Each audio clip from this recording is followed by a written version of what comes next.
Defect of Bohr model पढ़ेंगे और wave number of photon पढ़ेंगे। सबसे पहले बोहर मॉडल के बीच में हमने पीछे पढ़ा हुआ है सारा कि उसने कैसे रदरफोर्ड के मॉडल को मॉडिफाई किया। एक एटम का पूरा उसने बताने की पूरी कोशिश कर दी कि एटम का स्ट्रक्चर कैसा होता है और उसमें जब भी कोई सिंगल इलेक्ट्रॉन वाले एटम के बीच में जब वो एनर्जी को अब्जॉर्ब कैसे करता है और रिलीज़ कैसे करता है, घूमता किन ऑर्बिट्स में, हर चीज़ उसने बता दी थी। जो इसमें कुछ डिफेक्ट भी थे जो इसे लिमिटेड कर रहे थे। सबसे पहला है it can not explain the spectra of the multi electron atom. कहता है कि जो मल्टी इलेक्ट्रॉन एटम है यानी कि हाइड्रोजन के अलावा जितने भी बाकी के एलिमेंट हैं जिनके ज़्यादा इलेक्ट्रॉन है तो उनका ये नहीं बता पा रहा था स्पेक्ट्रल लाइंस। जैसे कि वो एनर्जी एक हाइड्रोजन वाला जब इलेक्ट्रॉन एनर्जी को रिलीज़ करता है तो उस वक्त वो स्पेक्ट्रल लाइंस बनाता है।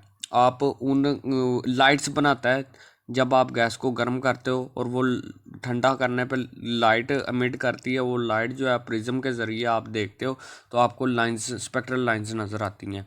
और वो स्पेक्ट्रल लाइंस अगर एक इलेक्ट्रॉन की हो तो वो तो सिंपल है, लेकिन अगर ज़्यादा इलेक्ट्रॉन वाला एटम हो तो वो कॉम्प्लेक्स हो जाता है, उसको ये एक्सप्लेन नहीं कर सका।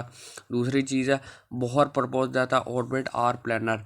देखो जैसे कि ये मैंने एक एटम बनाया हुआ है, ये न्यूक्लियस है, ये इलेक्ट्रॉन इर्द गिर्द घूम रहे हैं तो ये एक प्लेट की तरह बिल्कुल प्लेन है। और बोहर भी यही बताता था कि ये प्लेनर है, लेकिन असल में एक बॉल, आप जैसे बॉल होती है ना, जैसे बॉल के दरमियानी हिस्सा जो है वो उसका न्यूक्लियस है, तो बाकी के जो इलेक्ट्रॉन है वो कहीं पे भी हो सकते हैं। मतलब कि ये अगर ऊंचाई की भी अगर बात करें 3 डायमेंशनल में एक एटम के इलेक्ट्रॉन घूम रहे होते हैं तो ये बोहर प्लेनर ही ने कहता था। Bohr assume that he has a definite knowledge of position and momentum of the electron at the same time। कहता वो बोहर ये समझता था कि इलेक्ट्रॉन की पोजीशन और उसका मोमेंटम एक ही वक्त में वो बता सकता है, लेकिन असल में ये नामुमकिन है। हैसनबर्ग प्रिंसिपल के मुताबिक हैसनबर्ग अनसर्टेनिटी प्रिंसिपल जो है वो ये बताता है कि आप किसी भी चीज़ को का पोजीशन और मोमेंटम एक वक्त में नहीं आप कर सकते। ये हम आगे जाके पढ़ेंगे वो, क्योंकि कुछ जब आप एक्सरेज उन पे गिराओगे या फोटोन गिराओगे तो उनकी स्पीड पे हो जाएगा, उनको देखने के लिए उनकी स्पीड पे इफेक्ट होगा, वो उस पर से जाके टकराएंगे, उसका मोमेंटम में फ़र्क आ जाएगा, जिससे आप देख तो लोगे वो काम पे लेकिन मोमेंटम उसका बिगड़ जाएगा। तो ये वजह, ये आगे हम जाके पढ़ेंगे। Heisenberg uncertainty principle it can not explain the relative intensity of the spectral lines.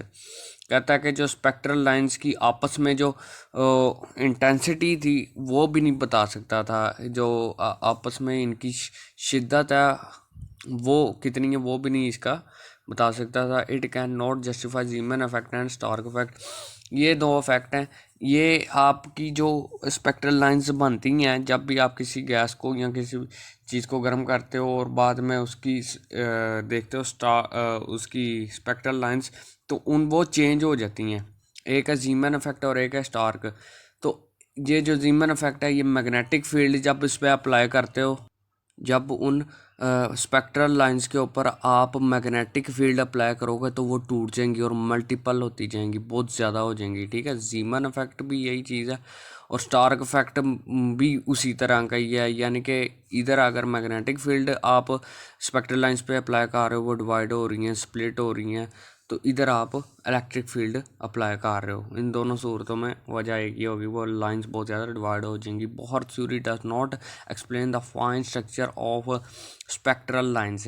कहता है कि अब अगर उस जो स्पेक्ट्रल लाइंस आ रही हैं उसको प्रिज्म से आप देखते हो और आपको स्पेक्ट्रल लाइंस नज़र आती हैं, वो लाइट नज़र आती है, उसको अगर और एक और चीज़ आपकी आंख और उस प्रिज्म के दरमियान एक मैग्नीफाइंग ग्लास आ जाए तो आपको समझ आएगी कि वो स्पेक्ट्रल लाइंस की आगे से कई ज़्यादा लाइंस हैं, वो आगे से सब डिवाइडेड हैं। तो वो भी बहुत नहीं बता सकता था, वो भी आगे हम बताएंगे। वो सब शेल्स हैं, इलेक्ट्रॉन के शेल्स के बाद ऑर्बिट्स में भी आगे सब शेल होते हैं। SPD है वो आपने पढ़ा होगा। वेव नंबर ऑफ फोटोन है आगे। वेव नंबर ऑफ फोटोन क्या होता है कि भाई ये फ्रिक्वेंसी और ये एक ही चीज़ है कि यानी कि 1 सेकंड में आपके फोटोन कितनी वेव्स बन रही हैं। यानी कि आपकी फ्रिक्वेंसी कितनी बन रही है। अगर वेव नंबर 1 सेकंड में ज़्यादा है तो फ्रिक्वेंसी भी ज़्यादा है। 1 सेकंड में अगर ज़्यादा वेव्स बन रही हैं तो इसका मतलब वो ज़्यादा फ्रिक्वेंसी है उसकी, जो एनर्जी पे ये है। तो एनर्जी इसके मालूम करने के लिए आपने वही एनर्जी वाला जो बोहर ने हमें दिया है फार्मूला, वही अपने अप्लाई करना है, क्योंकि ये भी फ्रिक्वेंसी है किस्म की। तो ये एनर्जी आपके पास बराबर है Planck's constant, speed of light और वेव नंबर, यानी कि वेव नंबर और फ्रिक्वेंसी एक ही चीज़ है। तो आपको इसी ई की जगह पे ये ले आएंगे, फिर ये एच सी यहाँ पे आ जाएगा, इनको डिवाइड करेंगे इस वाले पूरे ब्रैकेट से बाहर ये जो चीज़ है। तो ये आपके पास अगर हाइड्रोजन की बात करें जिसका इलेक्ट्रॉन 1 है, तो यहाँ पे जेड पे हम 1 डाल देंगे, बाकी सबकी कीमतें यहाँ पे पुट करके हमारे पास ये आंसर आएगा। ठीक है, ये आंसर ये कांस्टेंट है एक चीज़ जिसे आप कहते हो रैडबर्ग कांस्टेंट। तो ये कांस्टेंट जो है ये आप आगे अप्लाई कर सकते हो किसी भी सिंगल एटॉमिक नंबर वाले के लिए। तो ये आपके पास है।